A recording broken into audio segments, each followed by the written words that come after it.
Hello friends, आज हम बात करेंगे भारत में ब्रिटिश गवर्नर जनरल और वायसराय के पद के बारे में। परीक्षा में इससे एक न एक प्रश्न जरूर आता है कि बंगाल के पहले गवर्नर कौन थे, पहले वायसराय भारत के कौन थे। तो इसमें अब कोई कंफ्यूजन नहीं होगी। आइए हम क्रम से देखते हैं कि कब क्या बने। रॉबर्ट क्लाइव 1757 के प्लासी के युद्ध के बाद जो सिराजुद्दौला और रॉबर्ट क्लाइव के बीच में हुआ था, इसमें रॉबर्ट क्लाइव की जीत हुई थी। तो 1757 ईस्वी में बंगाल के गवर्नर जो बने वह बने रॉबर्ट क्लाइव। तो बंगाल के पहले गवर्नर कौन हुए? रॉबर्ट क्लाइव के बाद अब बंगाल के गवर्नर का पद समाप्त कर दिया गया। अब बंगाल के गवर्नर जनरल का पद आ गया। 1773 ईस्वी में रेगुलेटिंग एक्ट आया। इस रेगुलेटिंग एक्ट के बाद बंगाल के गवर्नर का पद समाप्त हो गया। अब बंगाल के गवर्नर को हम बंगाल के गवर्नर जनरल कहेंगे और ये आपके हुए वॉरेन हेस्टिंग। तो बंगाल के पहले गवर्नर जनरल वॉरेन हेस्टिंग हुए। वॉरेन हेस्टिंग को हम बंगाल का गवर्नर, अंतिम गवर्नर भी कह सकते हैं।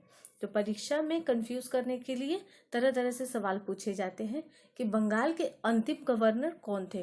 तो अंतिम गवर्नर वॉरेन हेस्टिंग ही थे और बंगाल प्रांत के प्रथम गवर्नर जनरल वॉरेन हेस्टिंग हुए। यह 1773 ईस्वी के रेगुलेटिंग एक्ट के बाद हुआ। इसमें बंगाल के गवर्नर जनरल का पद 5 वर्षों के लिए हो गया और इसमें मद्रास और मुंबई के जो अधीन जो गवर्नर काम कर रहे थे वह भी अब बंगाल के गवर्नर के अधीन कार्य करेंगे। इस प्रकार भारत में कंपनी के अधीन प्रथम गवर्नर जनरल बने Warren Hasting. Lord William Bentinck 1833 ईस्वी में चार्टेड एक्ट आया और इस चार्टेड एक्ट के तहत कहा गया कि अब बंगाल के गवर्नर जनरल का पद समाप्त हो जाएगा। अब उसे हम भारत का गवर्नर जनरल कहेंगे। तो भारत के प्रथम गवर्नर जनरल कौन बने? लॉर्ड विलियम बेंटिक बने। लॉर्ड विलियम बेंटिक भारत के प्रथम गवर्नर जनरल बने और इन्हें बंगाल का अंतिम गवर्नर जनरल भी कहा जाता है। मतलब जो प्रथम बनेगा वह अंतिम भी होगा उससे पहले। तो पहले बंगाल के गवर्नर जनरल थे, तो अंतिम गवर्नर जनरल हुए लॉर्ड विलियम बेंटिक और भारत के प्रथम गवर्नर जनरल भी हुए लॉर्ड विलियम बेंटिक। ये 1833 के चार्टेड एक्ट के तहत हुआ। अब देखते हैं हम भारत के वायसराय को। 1857 के युद्ध के बाद कंपनी का जो शासन था वह समाप्त हो गया। अब कंपनी के शासन समाप्त होने के बाद ब्रिटिश सम्राट के अधीन शासन आ गया। तो ब्रिटिश सम्राट ने भारत के गवर्नर जनरल का जो पद होता है उसे समाप्त कर दिया। अब भारत का वह क्या कहलाएंगे? वायसराय कहलाएंगे। तो पहले भारत के वायसराय कौन हो गए? लॉर्ड कैनिंग हो गए। यह 1857 ईस्वी में बने। इन्हें भारत का अंतिम गवर्नर जनरल भी कहा जा सकता है। तो परीक्षा में कुछ भी पूछा जा सकता है कि भारत के अंतिम गवर्नर जनरल कौन थे? लॉर्ड कैनिंग थे। और पहले वायसराय कौन थे? तो लॉर्ड कैनिंग ही थे। यह 1857 के युद्ध के बाद बने। यह जो पद है वायसराय का, ये पद जो है आज़ादी तक चला। आज़ादी के बाद वायसराय का पद जो है समाप्त कर दिया गया और 1947 में स्वतंत्र भारत के गवर्नर जनरल का पद आया।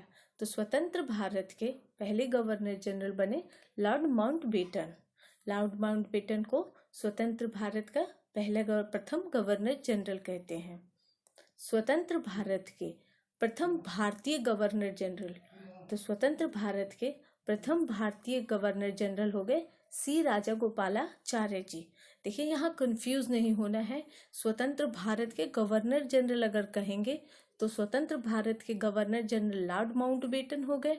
स्वतंत्र भारत के प्रथम भारतीय गवर्नर जनरल कहेंगे तो सी राजागोपालाचार्य जी हो जाएंगे। तो सी राजागोपालाचार्य जो हुए वह स्वतंत्र भारत के प्रथम भारतीय गवर्नर जनरल हुए और इन्हें स्वतंत्र भारत का अंतिम गवर्नर जनरल भी कहा जा सकता है।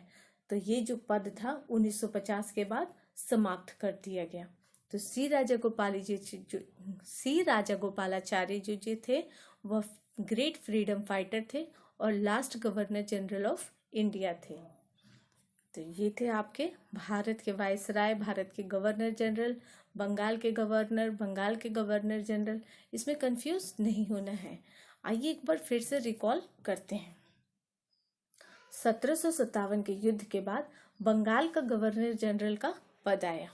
1773 में रेगुलेटिंग एक्ट के बाद बंगाल के गवर्नर को बंगाल के गवर्नर जनरल कहा गया। तो बंगाल के गवर्नर पहले थे रॉबर्ट क्लाइव और बंगाल के गवर्नर जनरल बने वॉरेन हेस्टिंग। तो वॉरेन हेस्टिंग को हम दो तरीके से याद करेंगे। ये बंगाल के आखिरी गवर्नर भी हुए और बंगाल के गवर्नर जनरल भी हुए प्रथम। अब हम देखते हैं 1833 में भारत का गवर्नर जनरल। 1833 का जो चार्टर्ड एक्ट आया, उस चार्टर्ड एक्ट के बाद बंगाल के गवर्नर जनरल का पद समाप्त हो गया। अब बंगाल के गवर्नर जनरल को हम भारत का गवर्नर जनरल कहेंगे, जो लॉर्ड विलियम बेंटिक थे। 1858 का युद्ध के बाद कंपनी का शासन समाप्त हो गया। अब ब्रिटिश सम्राट का शासन आ गया और ब्रिटिश सम्राट के अधीन भारत के वायसराय कहा जाएगा, यानी भारत के गवर्नर जनरल का पद अब समाप्त हो गया और अब भारत के वायसराय कहेंगे। यह थे आपके लॉर्ड कैनिंग। तो लॉर्ड कैनिंग को भी दो तरीके से याद कीजिए। ये भारत के पहले वायसराय हुए, प्रथम वायसराय, और भारत के अंतिम गवर्नर जनरल भी हुए। 1947 में भारत के गवर्नर जनरल, देखिए भारत के जो गवर्नर जनरल हुए वह हुए सी राजागोपालाचारी जी। तो स्वतंत्र भारत के गवर्नर जनरल सी राजागोपालाचारी जी हुए। लेकिन परीक्षा में ध्यान देना है कि स्वतंत्र भारत के गवर्नर जनरल को पूछ रहा है या स्वतंत्र भारत के प्रथम भारतीय गवर्नर जनरल। अगर भारतीय शब्द आता है तो उसमें हम सी राजागोपालाचारी जी को कहेंगे। तो स्वतंत्र भारत के जो भारतीय गवर्नर जनरल हुए वह हुए सी राजागोपालाचारी जी। इन्हें हम स्वतंत्र भारत का अंतिम गवर्नर जनरल भी कहते हैं। तो उम्मीद करती हूँ आपको ये वीडियो पसंद आया होगा। ऐसे ही नई जानकारियों के लिए मेरे चैनल को लाइक एंड सब्सक्राइब करें और ज़्यादा से ज़्यादा शेयर करें तथा बेल आइकन को भी प्रेस करें। इससे मैं जो भी वीडियो बनाऊंगी वो सबसे पहले आपके पास आएगा। तो उम्मीद करती हूँ आपको ये वीडियो पसंद आया होगा। Thank you.